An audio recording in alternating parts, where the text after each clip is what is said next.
Hello. So, welcome in the lecture of modern history. Modern history के अंदर हम लोगों ने अभी तक देखा कि किस तरीके से अंग्रेज़ों ने यहाँ पर अपना साम्राज्य इस्टेब्लिश किया, किस तरीके से इंडियन रूलर्स जो थे थोड़ा बहुत चैलेंज उसको दिए, फाइनली हार गए।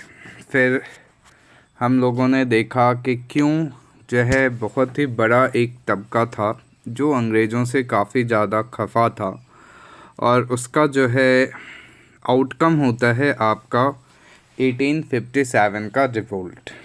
अब इसके बाद एक और चीज़ें हुई कि लोगों के अंदर धीरे धीरे नेशनलिज्म की भावनाएं जो थी वो बढ़ने लगी, यानी कि ये लोग खुद को देशभक्त कहते थे, देशभक्त थे। और क्यों रीजंस थे, किस तरीके से हुआ, ये सारी चीज़ें हम लोगों ने लास्ट लेक्चर के अंदर देखी। उसके बाद जो एक ऑल इंडिया लेवल पे एक पॉलिटिकल पार्टी बन करके आई वो थी इंडियन नेशनल कांग्रेस।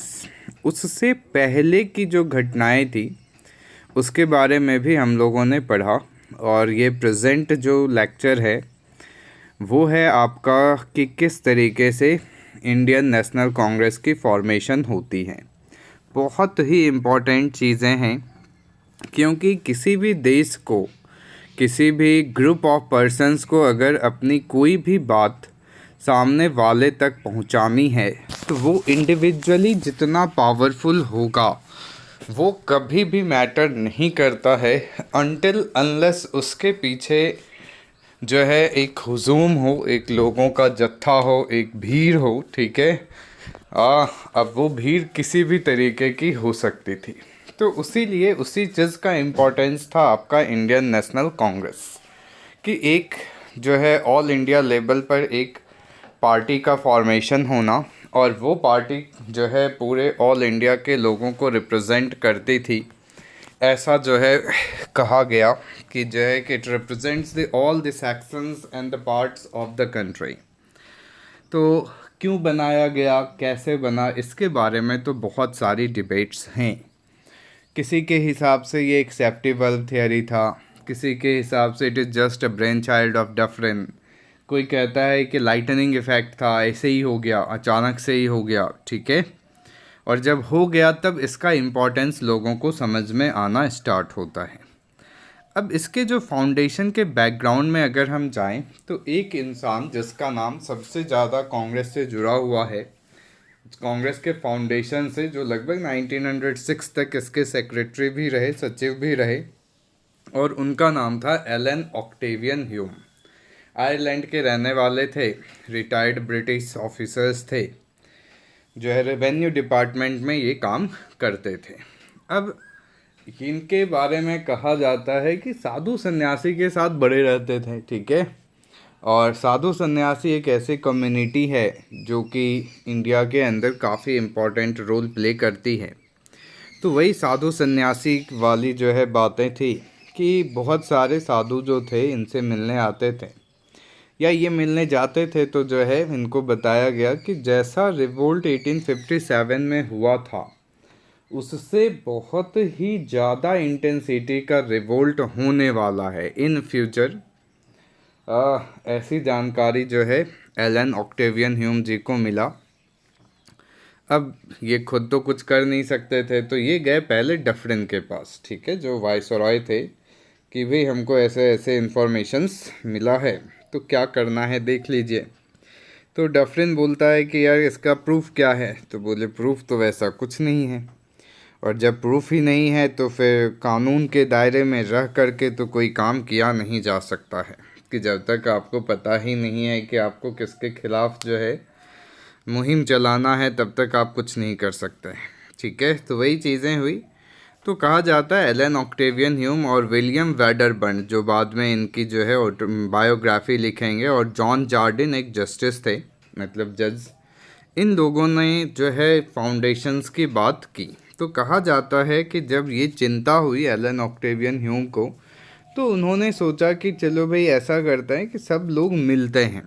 तो लगभग जो उस समय के वकील थे या उस समय के एडवोकेट थे या उस समय के जो ग्रेजुएट थे, वैसे वैसे लगभग 100 लोगों को चिट्ठी लिखी गई कि आप लोग जो है आइए पुणे के अंदर, हम लोग जो है मिलेंगे, बैठेंगे, बातें करेंगे, डिस्कस करेंगे व्हाट इज़ द सिचुएशंस। और इस तरीके से जो है माहौल आपका बनता है। लेकिन किसी किताब में लिखा हुआ है कि पुणे के अंदर प्लेग फैल गया, किसी में लिखा हुआ है कोलरा फैल गया, तो कुछ भी एपिडेमिक हुआ, ठीक है। और उस एपिडेमिक के वजह से वेन्यू शिफ्ट हो गई बॉम्बे कि यानी जो मीटिंग पुणे में होनी थी वो शिफ्ट कहाँ पे हो गई, आपके बॉम्बे के अंदर। एलन ऑक्टेवियन ह्यूम जी सबको इनवाइट करते हैं और वहाँ पे इंडियन नेशनल यूनियन करके जो है आपका मार्च में 1885 के अंदर जो है स्टार्ट हुआ था। और दादा भाई नौरोजी जी थे, उन्होंने बोला कि यूनियन जो है सही वर्ड नहीं है, तो हम लोग इसका नाम चेंज कर देते हैं कांग्रेस, और इसी वजह से नाम पड़ गया इंडियन नेशनल कांग्रेस। तो 28 दिसंबर का जो है डेट है 1885। बॉम्बे के अंदर एक गोकुलदास तेजपाल संस्कृत महाविद्यालय है, वहीं पे लगभग 72 लोग जो है वहाँ पे आए थे आउट ऑफ इनवाइटीज़।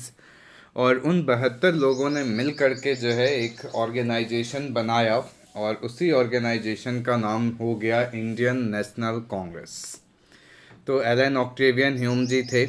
अब पहला जो प्रेसिडेंट बनाए गए वो थे व्योमेश चंद्र बनर्जी, नाम ध्यान में रखेंगे हम लोग। व्योमेश चंद्र बनर्जी के बारे में जो अपने को पता है वो ये कि इन्होंने ब्रिटिश हाउस ऑफ कॉमन्स के लिए चुनाव लड़ा था, लेकिन ये हार गए थे। पहले इंसान थे जिन्होंने ब्रिटिश हाउस ऑफ कॉमन्स के लिए एटलीस्ट चुनाव तो लड़ा। तो इनको प्रेसिडेंट बनाया गया और वहीं पे एक बात डिसाइड हो गई कि भैया जो जिस एरियाज़ में कांग्रेस की मीटिंग होगी वहाँ का प्रेसिडेंट नहीं होगा, जो प्रेसिडेंट होगा वो किसी और जगह का होगा। और इसका इम्प्लिकेशंस हम लोग देखेंगे जब सूरत स्प्लिट होगा 1907 के अंदर मॉडरेट्स और एक्सट्रीमिस्ट के बीच में। तो एक रीज़न ये भी बनता है, ठीक है, कि जो पोजीशन ऑफ प्रेसिडेंट से पैंदा लोकेशन ऑफ द मीटिंग्स, ठीक है। तो वहाँ पे देखेंगे हम लोग। तो रमेश चंद्र बनर्जी जी को बुलाया गया, भाषण दिया उन्होंने बताया कि भाई आखिर हम लोग कांग्रेस बना क्यों रहे हैं, what is the aim, aim क्या है, ऑब्जेक्टिव क्या है, इंटेंशन क्या है।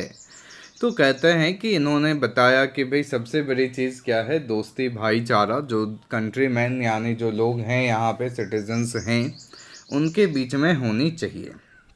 उसके अलावा जो डिफरेंसेस हम लोग लेकर के चले हैं क्या रेस, क्रीड और प्रोविंसेस के अंदर, उसको भी क्या करना है, कम करने की ज़रूरत है। नेशनल यूनिटी की ज़रूरत है कि राष्ट्र में सब लोग एक हो जाएं, इकट्ठे हो जाएं और फिर जो है उसको जो है सारे समस्याओं के साथ हम लोग फाइट करें। उसके अलावा एजुकेटेड इंडियंस जो हैं वो अपना ओपिनियन दें भाई कि क्या कैसे क्यों जो है होना चाहिए, कैसे होना चाहिए। और जो भी पॉपुलर डिमांड्स होंगे सब लोगों के सहमति के हिसाब से वो सरकार के सामने ला करके रखा जाए। तो इस तरह की जो है स्पीच के अंदर उन्होंने बातें कही कि aim, objective, intention of government, promotion of friendship among the countrymen, the eradications of prejudices relating to the race, creed or provinces, sentiment of national unity, recording opinion of the educated Indians और the popular demands in front of the government। अब जिस समय meeting हुई तो लगभग 72 लोग इसमें शामिल हुए थे, जिसमें 39 तो लॉयर्स थे, यानी कि 1/3 मेंबर्स जो थे वो लीगल प्रोफेशन से थे। तो कहा गया कि भाई ये तो वकीलों की जमात है, वकीलों का समूह है, ठीक है। ओल्ड अरिस्टोक्रेटिक क्लास जो थे, राजा, जमींदार, महाराजा, इन लोगों ने इसमें पार्टिसिपेट नहीं किया था। कांग्रेस इस समय तक पिटीशंस, डिस्कशंस, इन सब चीज़ों के ऊपर विश्वास करती थी। मास एक्शन अभी नहीं आया था और ये सही भी था कि आप इंस्टीट्यूशन शुरू कर रहे हैं और उसी समय से पंगा लेना स्टार्ट कर दें गवर्नमेंट से, तो फिर गवर्नमेंट कब तक आपको छोड़ेगी, ठीक है। तो इन्होंने भी सोचा कि नहीं भाई अभी इनिशियल स्टेज है, जब बहुत ज़्यादा जो है लोग सपोर्टर में हो जाएंगे, जब एक मास जुड़ जाएगा तब जा कर के जो है आंदोलन जैसी बातें करेंगे। अभी तो भाई जो मिल जाए, ठीक है, वो लेते जाना है और अपनी पहचान को, अपनी जो इंस्टीट्यूशंस है उसको गाँव तक पहुँचाना है। रिजोल्यूशन 9 रिजोल्यूशन पास हुए थे पहले सेशन के अंदर कि एक रॉयल कमीशन के इनको बनाया जाए to inquire into the Indian affairs. Indian council of secretary of state for India को एबॉलिश कर दिया जाए। Condemned annexation of Burma, Burma के एनेक्सेशन को जो है कंडेम करना था। मिलिट्री एक्सपेंडिचर कम किया जाए, सिविल सर्विसेज के अंदर रिफॉर्म किया जाए। तो बहुत सारी डिमांड्स जो है कांग्रेस जो है रखती है वायसरॉय के सामने। तो इसका पर्पस भी सिंपल था कि एक डेमोक्रेटिक नेशनलिस्ट मूवमेंट बनाना है कि जिसमें सभी लोगों की पार्टिसिपेशन हो। एजुकेटेड जो पीपल्स हैं उनको पॉलिटिकली जो है एजुकेट करना है लोगों को, ठीक है, कि जो है राजनीतिक किस तरीके से चल रही है, किस तरह के अधिकार आपके पास होने चाहिए। उसके अलावा मूवमेंट के लिए एक हेडक्वार्टर चाहिए, ठीक है, जहाँ से सारे दिशा निर्देश जो है क्या हो सके, प्रोपगेट कर सकें। और अलग अलग जो पॉलिटिकल वर्कर्स हैं, क्योंकि लास्ट क्लास में हम लोगों ने देखा था कि मद्रास में अलग ऑर्गेनाइजेशंस है, बॉम्बे के अंदर अलग ऑर्गेनाइजेशंस है, बंगाल में अलग ऑर्गेनाइजेशंस है। तो इनकी डिमांड्स थी कि भाई सारे के सारे लोग मिल करके एक पर्टिकुलर ऑर्गेनाइजेशन को हेल्प करें, ठीक है। तो इस ऑब्जेक्टिव के साथ कांग्रेस को बनाया गया था। एंटी कॉलोनियल नेशनलिस्ट आइडियोलॉजी को प्रोपगेट करना है। शुरुआत में तो खुल के नहीं कर सकते थे, नहीं तो बहुत मार मारता अंग्रेज, ठीक है।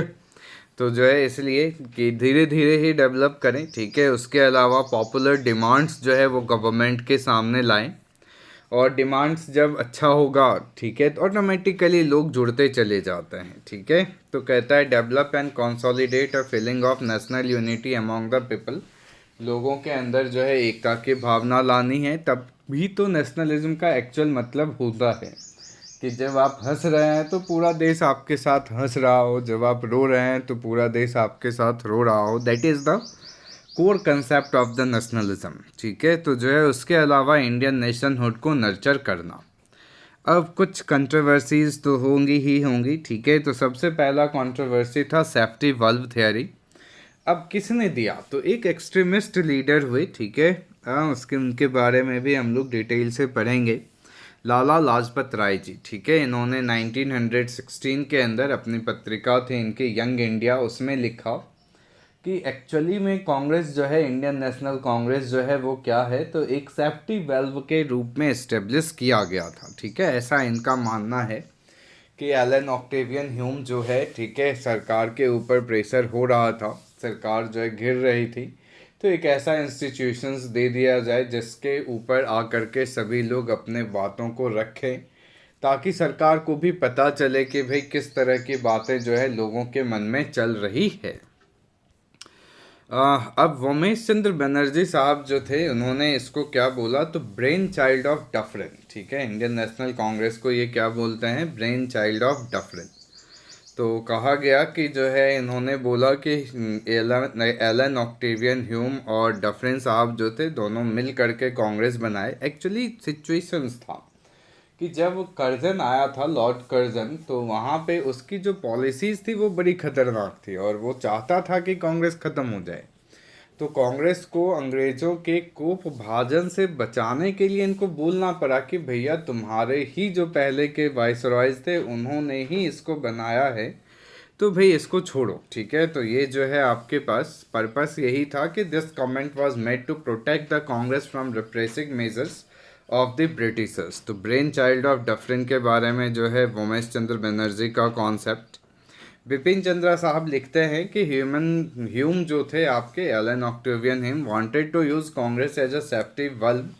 शुरुआत के कांग्रेस लीडर जो थे वो जो है इसको मानते थे कि नहीं भाई ये तो अचानक से ऐसी चीज़ें हो गई, लाइटनिंग कंडक्टर, कि अचानक से कोई गुस्सा उस्सा आए तो उसको जो है एक अर्थिंग प्रोवाइड करने का काम जो है कांग्रेस कर रहा था। तो जो है लाइटनिंग कंडक्टर थियरी भी है आपके पास। अब कुछ फैक्ट्स है जिसको टेबुलर फॉर्म में किया गया है कि कांग्रेस कब बना, 28 दिसंबर 1885। कहाँ बना, बॉम्बे। फाउंडर थे ए ओ ह्यूम साहब, पहले president Ramesh Chandra Banerjee, viceroy Lord Dufferin. उस समय जिस समय कांग्रेस बना है उस समय की क्वीन ऑफ इंग्लैंड थे विक्टोरिया, प्राइम मिनिस्टर थे रॉबर्ट गैसोसेन सेसिल। गवर्नमेंट किसकी थी, तो कंजर्वेटिवों की सरकार थी। मैक्सिमम जो थे वो लॉयर्स थे, total number 72। Safety verve theory दिया गया था लाला लाजपत राय जी के द्वारा, और ब्रेन चाइल्ड ऑफ डफरिन का कॉन्सेप्ट उमेश चंद्र बनर्जी दिए थे। तो यहीं तक आज करते हैं मॉडरेट फेज नेक्स्ट लेक्चर के अंदर। Thank you.